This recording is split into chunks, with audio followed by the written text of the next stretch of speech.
साधु की बातों के बाद विवेक बेचैन था। उसने निर्णय लिया कि अब वो खुद सच्चाई जाने बिना नहीं रहेगा। उस रात वो लालटेन लेकर हवेली की ओर निकल पड़ा। हवेली में घना अंधेरा था, जैसे वहाँ वर्षों से किसी ने कदम नहीं रखा हो। दरवाज़ा खुला, अंदर सन्नाटा और एक अजीब सी गंध थी, जैसे नमी और पुराने फूलों की। विवेक धीरे धीरे तहखाने की सीढ़ियों की ओर बढ़ा, जहाँ से अक्सर उसे रागिनी की गायब होने की झलक मिलती थी।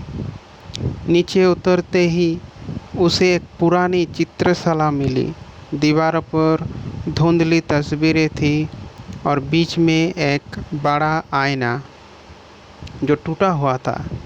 उसी आईने के सामने रागिनी खड़ी थी, लाल साड़ी में, मगर अब उसकी परछाई आईने में वैसी नहीं थी। उसकी चेहरा आईने में सड़ चुका था, आंखें काली और गड्ढों जैसी, और उसके चारों ओर काले धुएं जैसा अंधेरा लहराता। रागिनी, विवेक ने कांपते हुए पुकारा, रागिनी। रागिनी धीरे से मुड़ी और बोली, अब जब तुमने देख लिया है, क्या फिर भी तुम मुझसे प्रेम करते हो विवेक? विवेक की सांस अटक गई। वो पीछे हटना चाहता था, मगर उसका पाँव जड़ हो चुका था। प्रेम और भय का द्वंद्व उसकी आत्मा को झंझोड़ गया। उस रात आकाश में पूर्ण चंद्रमा चमक रहा था।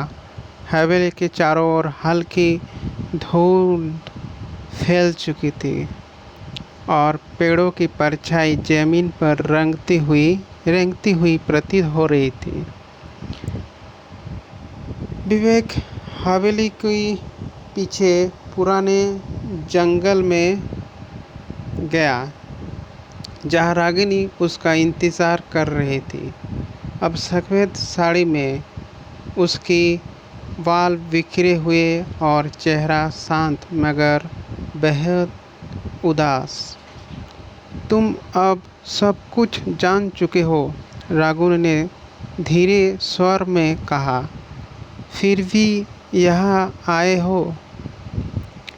विवेक ने उसकी आंखों में देखा। उनमें भय नहीं था, सिर्फ प्रेम था और एक युगों पुराना इंतज़ार।